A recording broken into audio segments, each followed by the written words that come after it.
They didn't just hurt you, they rewired you. And now, you mistake pain for passion, silence for safety, and chaos for love. You say you're healing, but deep down, you still crave the ones who shattered you.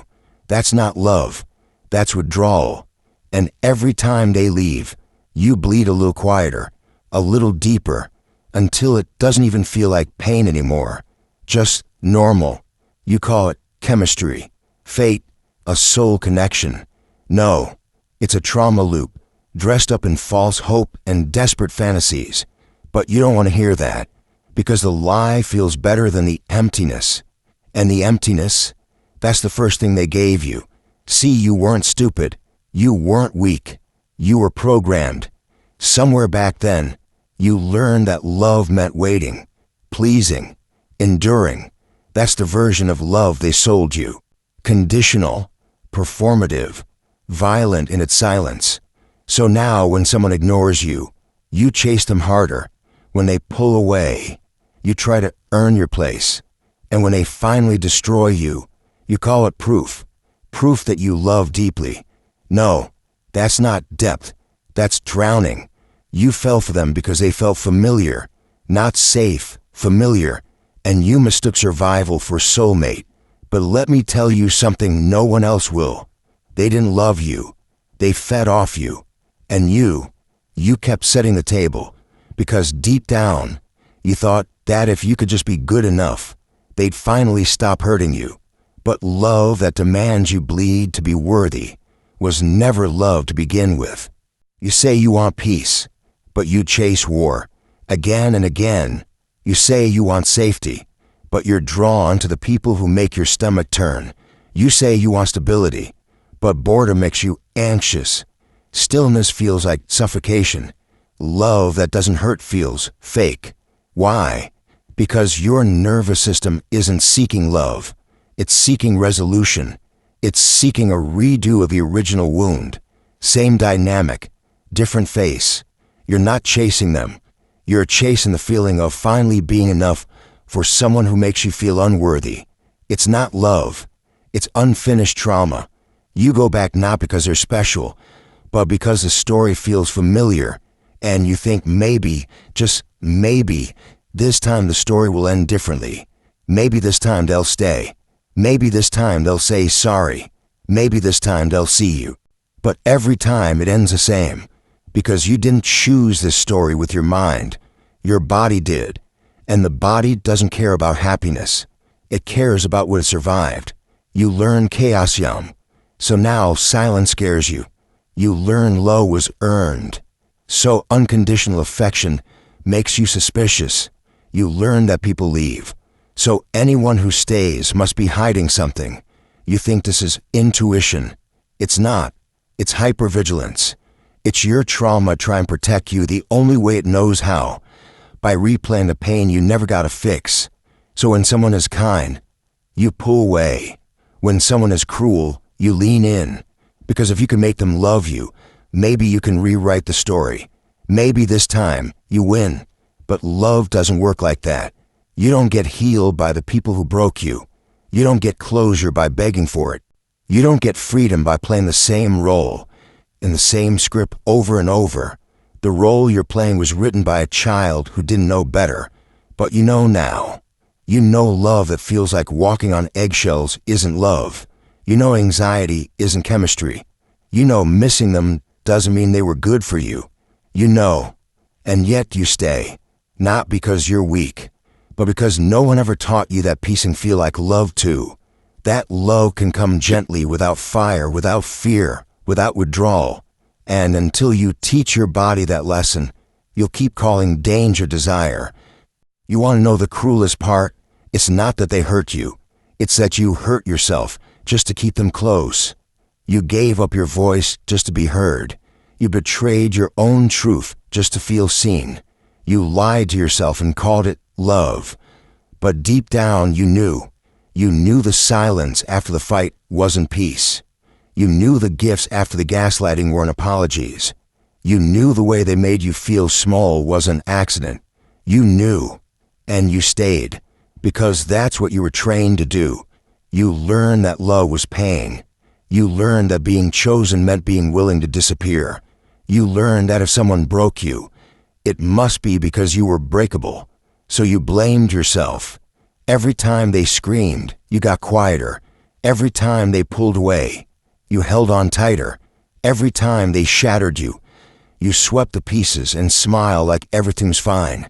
But it wasn't, and it still isn't, because somewhere along the way, your worth got rewritten, not as something you're born with, but something you have to earn through suffering. They don't have to chain you. You do for them, because freedom feels unfamiliar, because your cage is made of comfort.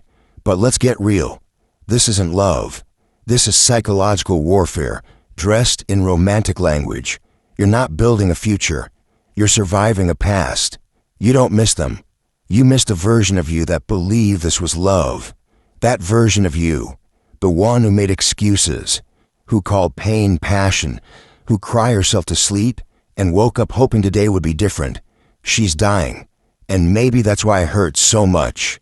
You're grieving the death of the illusion that if you just loved hard enough, they'd change, that if you were perfect enough, they'd stay, that if you were less needy, less loud, less you, they finally choose you. But listen to me. You were never too much. You were just too awake for someone who needed you asleep.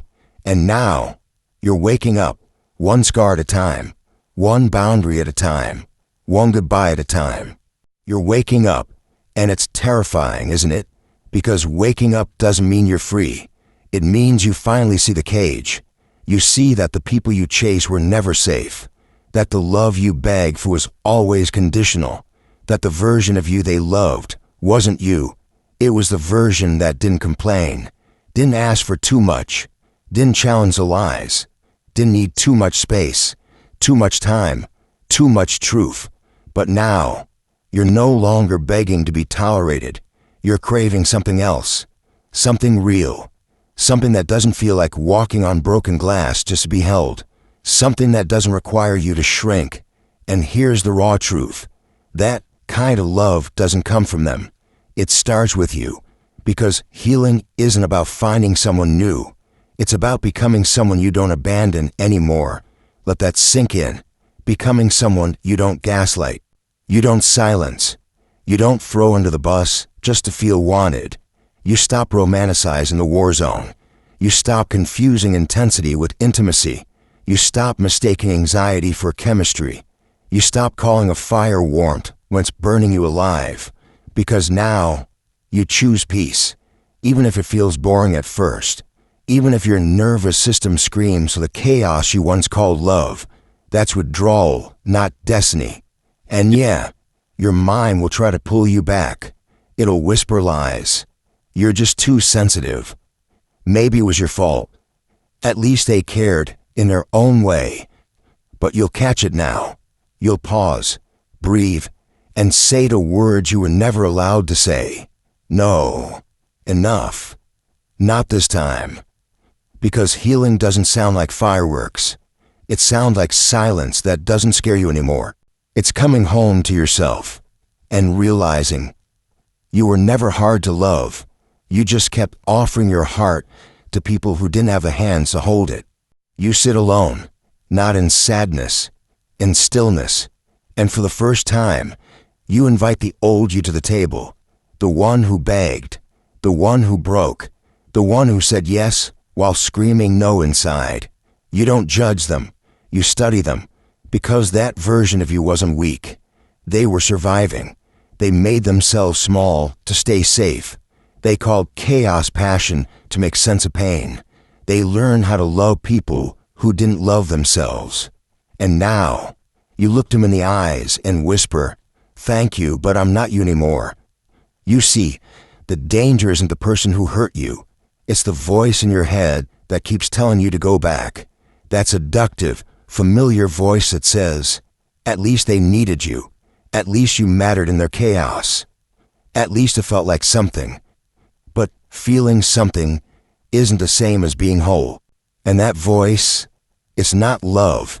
It's your trauma dressing up like home. So this time you walk away, not because you stopped caring, but but because you finally care enough about yourself. You stop calling their bare minimum your miracle. You stop apologizing for your standards. You stop looking for yourself in people who never even looked at you properly. You reclaim what was always yours. Your time, your power, your peace. And yes, it's lonely at first, because healing is a silent revolution. No applause, no validation, just you burning the bridge that always led you back to pain, and watching, not in grief, but in awe, as the smoke rises and the cage finally disappears. You survived, but survival is not the end game. It's just a threshold. You didn't crawl through all that fire just to build another prison, this time prettier, cleaner, with better lies. No, now you finally ask a question most people never dare to. What does love feel like when it doesn't hurt? No more chasing, no more proving, no more rewriting yourself to fit into someone else's broken story. This time, it's different. You meet someone new, not a person, a feeling, a truth, a self you never knew could exist. They don't make your heart race in fear. They don't trigger your fight or flight. They don't feel like a roller coaster, because they're not trying to control you. They're not trying to save you. They're just real. And that's the part that terrifies you most. Peace is foreign when chaos raised you. Stability feels suspicious when trauma taught you that love equals intensity. So you try to run, again, but something stops you. Not their hands, not their voice. You stop you, because now you see it for what it is. You weren't addicted to them. You were addicted to who you thought you had to be to feel loved. And you're done betraying yourself to belong. This isn't a love story. It's a rebirth. Messy, quiet, brutal, free. The pain didn't break you. It revealed you. And now, when someone asks, "Why did you stay so long?" you don't shrink. You smile, because you're not ashamed anymore. You were loyal. You were human. You were learning. But now, you love different. Not with desperation, but with depth. Not with fear, but with boundaries. Not to be chosen, but to choose with clarity. And that's not weakness. That's power, because the most radical thing a broken heart can do is love again without losing itself.